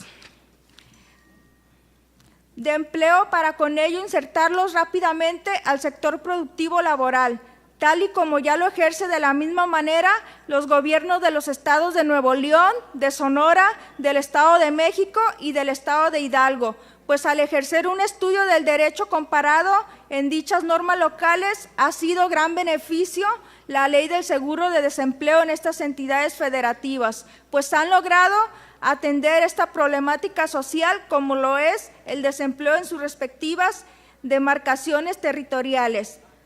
Así, la presente iniciativa de ley con proyecto de decreto contiene 8 capítulos y 32 artículos y 3 transitorios, donde el capítulo primero se refiere a las disposiciones generales refiriéndose a que es una norma de interés social y de observancia general, descubriendo los conceptos de beneficiario económico, la convocatoria, la secretaría y el UMA, que es la desvinculación o desindexación del salario mínimo, comunidad del cálculo o referencia en la entidad. En el capítulo segundo, denominado de las autoridades, se describen las funciones de las autoridades que implementarán el seguro de desempleo con sus facultades y obligaciones que tendrán para la integración del padrón de beneficiarios del seguro de desempleo, el registro de los apoyos entregados y las constancias de recesión, la administración de una bolsa de trabajo vinculada al seguro de desempleo que permitirá la eventual colocación de los desempleados y los beneficiarios en empleos formales, así como la celebración en convenios de colaboración con los sectores públicos, social, privado de la Federación, estados y municipios para insertar al sector productivo a los desempleados que soliciten este seguro.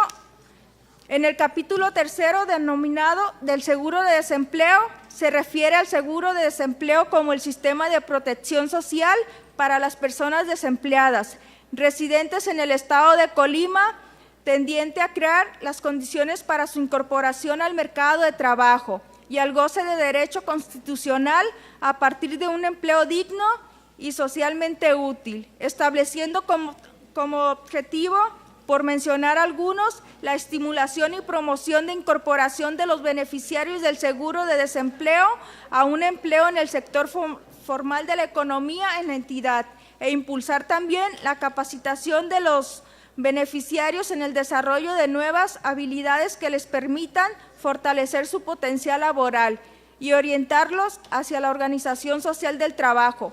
Por otro lado, se establece también dentro de esta nueva norma que para ser acreedores al beneficio económico del seguro de desempleo es necesario que los ciudadanos desempleados tengan la mayoría de edad y que hayan laborado antes de perder su empleo como una persona moral o física con domicilio fiscal en la entidad al menos durante 6 meses, entre otros.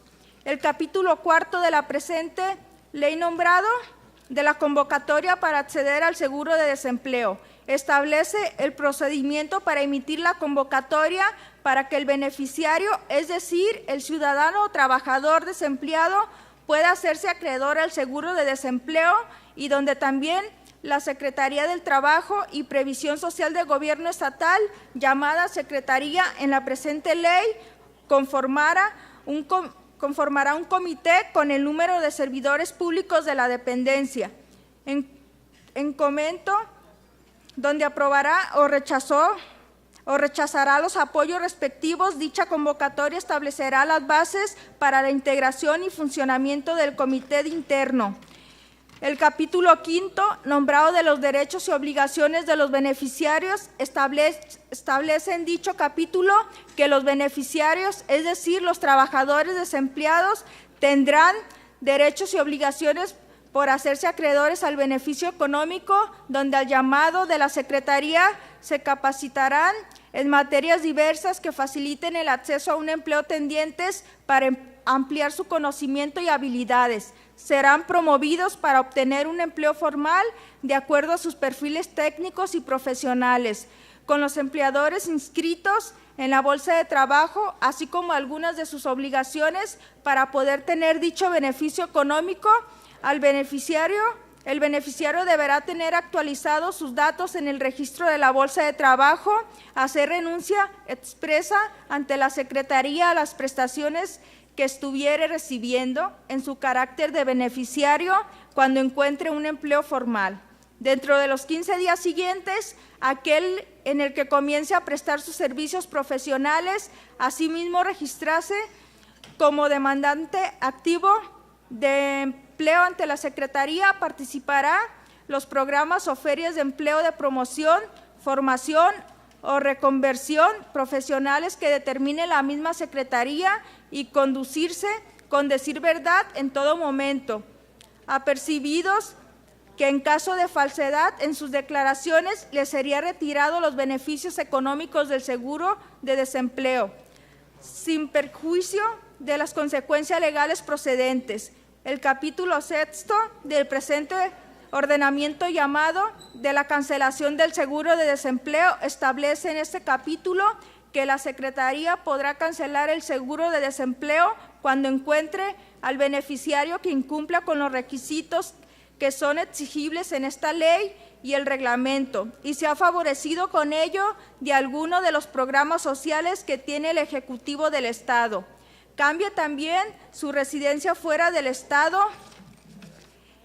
cumpliendo una medida cautelar restrictiva de la libertad o pena privativa de la libertad decretada por la autoridad judicial. El capítulo penúltimo, que es el capítulo 7, llamado del padrón de beneficiarios, se refiere a que la Secretaría de Trabajo y Previsión Social de Gobierno del Estado elaborará un padrón de las personas que soliciten empleo según las aptitudes, aspiraciones o profesión de las empresas que manifiesten tener puestos vacantes, donde el reglamento respectivo determinará los datos personales, laborales y demás que considere pertinentes. También dicho padrón, regulado por esta Secretaría, informará al Ejecutivo del Estado tomando las medidas pertinentes para llevar a cabo los programas o, en su caso, realizar las modificaciones o ajustes al mismo, con el objeto de propiciar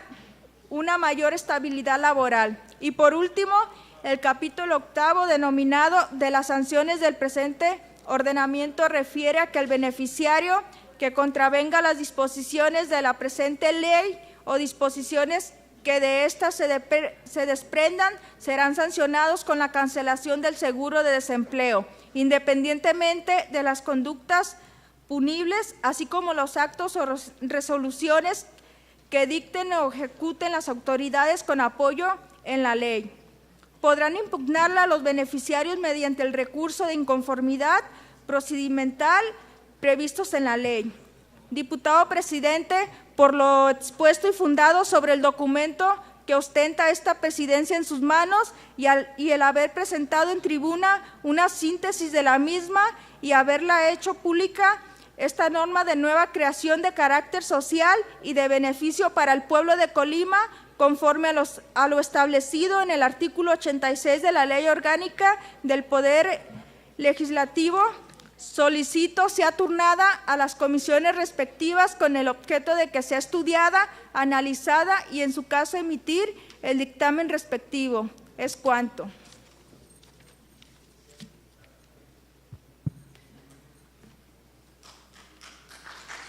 Se toma nota y se instruye a la Secretaría la turne a la comisión correspondiente.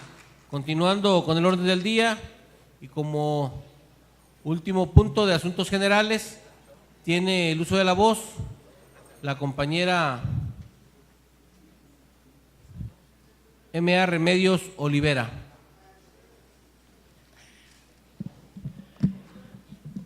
Muchas gracias, diputado presidente. Diputadas y diputados, la suscrita diputada María Remedios Olivera Orozco, integrante de esta 50ª legislatura del Congreso del Estado, en ejercicio de las facultades que le confieren los artículos 87, fracción primera, 84 de la Ley Orgánica del Poder Legislativo y 126 del Reglamento de la Ley Orgánica del Poder Legislativo, ambos ordenamientos del Estado de Colima, someto a la consideración de esta honorable Asamblea el presente punto de acuerdo en base a la siguiente exposición de motivos. Hace unos días, la ONU reportó sobre el cambio climático y de cómo mitigar o disminuir las consecuencias catastróficas que traerá consigo este fenómeno que está relacionado a la huella humana. En Movimiento Ciudadano nos hemos comprometido con el medio ambiente. El punto de acuerdo que hoy presento es parte de la congruencia que como ciudadana considero importante atender. Es necesario que en esta soberanía se tomen acciones directas, reales y concretas respecto a esta problemática. La presencia de plásticos ha incrementado continuamente en las últimas décadas. La Asociación Nacional de Industrias del Plástico menciona que alrededor del 50% de los plásticos son de un solo uso. Entre el 20 y el 25% se emplean en construcción y el resto en la fabricación de otros productos como electrónicos, muebles y vehículos. La mayoría de estos son el polietileno y el PET. De acuerdo al artículo Production, Use and Fate of All Plastics Ever Made, publicado en la revista Science Advance, en el año 2017 se calculó el volumen total de todo el plástico producido en el año 2015 a nivel mundial, el cual obtuvo un resultado de 8.300 millones de toneladas, de las cuales 6.300 millones son residuos plásticos. Esto corresponde a lo siguiente: el 79% es acumulado en vertederos o entornos naturales, el 12% es incinerado y únicamente el 9% es reciclado. Para el año 2050, si se continúa con la misma producción y gestión de residuos, habrá aproximadamente 12.000 millones de toneladas de basura plástica en el mundo. En México, el consumo del PET anualmente es de 722.000 toneladas. De estos se utilizan 450.000 toneladas para embotellar agua y refrescos, lo cual coloca a México en el segundo lugar en el consumo de envases de plástico a nivel mundial. Aunque ya existen diversas organizaciones y empresas recicladoras en nuestro país, no ha sido suficiente, debido a la gran cantidad de plásticos que se generan anualmente a consecuencia de nuestros malos hábitos de consumo. En nuestro país, la tercera parte de basura doméstica se debe a los envases de PET. Cada año se producen aproximadamente 9,000 millones de toneladas de botellas, además de un material de riesgo para la salud del ser humano debido al constante uso. Este producto libera compuestos químicos que son tóxicos, enfermedades y o alteraciones hormonales. Podrán observar que además de ser un problema ambiental, es también un tema de salud pública. En este sentido, el día de hoy pretendemos iniciar con una primera acción, que pareciera poco importante, pero que no lo es, porque puede ser el inicio de una práctica que fomente una nueva cultura. Se trata de que en este recinto comience a ser amigable con el medio ambiente. Con estas acciones, además de poner ejemplo en la ciudadanía en el cuidado del medio ambiente, estaremos ahorrando dinero de los colimenses, dinero que se destina a la compra de botellas de agua y unicel, representando un gasto innecesario, habiendo prácticas que socorren a nuestro entorno y al dinero público. Por todo lo anterior expuesto y con fundamento en las facultades legales que me corresponden, pongo a la consideración de esta honorable asamblea el siguiente acuerdo. Primero, se instruye a la Oficialía Mayor el restringir la compra y el uso de productos desechables de un solo uso y sean reemplazados por productos biodegradables o materiales como el vidrio y la cerámica dentro de este recinto y fuera de este en las actividades parlamentarias. Segundo, que la Oficialía Mayor se encargue de que se instalen más dispensadores de agua y que sustituyan toda compra de agua embotellada en material PET, con la finalidad de que tanto quienes laboran en este recinto como los asistentes tengan acceso directo a los mismos. Tercero, de igual manera, se instruya para la instalación de botes con separadores de basura. Los residuos deberán ser separados por sus características de composición en orgánicos, inorgánicos reciclables e inorgánicos no reciclables. Personalmente, les invito a contribuir desde su rutina a no aceptar bolsas de plástico, popotes y suplir estos productos por bolsas de tela y contenedores para compra de comida y productos que lo necesiten, así como elegir productos biodegradables y a granel. De esta manera, contribuiremos en la acción de disminuir los residuos sólidos derivados del plástico con pequeños cambios que harán la diferencia. Para contribuir a estas acciones, el día de hoy me voy a permitir hacerles llegar a sus curules tazas de cerámica y botellas reusables para sus bebidas frías y calientes. Y de esa manera recordemos que esto es parte de todo lo que podemos hacer para aletargar los efectos del calentamiento global. Nosotros podemos ser el impulso para el cambio y servir de ejemplo. Iniciemos con nosotros. Por todo lo anteriormente expuesto y con las facultades que me confiere la ley orgánica y el reglamento, solicito al presidente de la mesa directiva someta a consideración de esta asamblea el punto de acuerdo planteado. Es cuanto. Con fundamento del artículo 87 de la Ley Orgánica del Poder Legislativo, se pone a la consideración de la Asamblea el punto de acuerdo que presentó la compañera diputada M.A. Remedios Olivera Orozco, recordándoles que dentro de la discusión de dicho documento deberá sujetarse a lo que establece el artículo 126 del reglamento de la Ley Orgánica del Poder Legislativo. Tiene la palabra el diputado que desea hacerlo. Solicito a la Secretaría recabe la votación económica correspondiente del documento que nos ocupa. Por instrucciones de la Presidencia, se pregunta a los diputados en votación económica si es de aprobarse el documento que nos ocupa, a favor de hacerlo levantando su mano. Le informo, diputado presidente, que fue aprobado por unanimidad. Con el resultado de la votación antes señalada, se declara aprobado el punto de acuerdo presentado por la compañera diputada M.A. Remedios Olivera Orozco. Instruyo a la Secretaría le dé el trámite correspondiente. En el desahogo del siguiente punto del orden del día, se cita a ustedes, compañeras y compañeros diputados, a la próxima sesión ordinaria a celebrarse el día viernes 26 de octubre del año 2018 a partir de las 10 horas.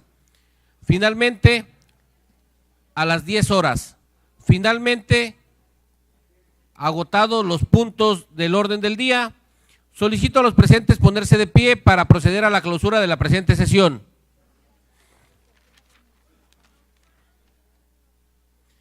Siendo las 18:03 del día 23 de octubre del año 2018, declaro clausurada la sesión ordinaria número 6, correspondiente al primer periodo ordinario de sesiones del primer año de ejercicio constitucional. Por su asistencia, muchas gracias. Romualdo.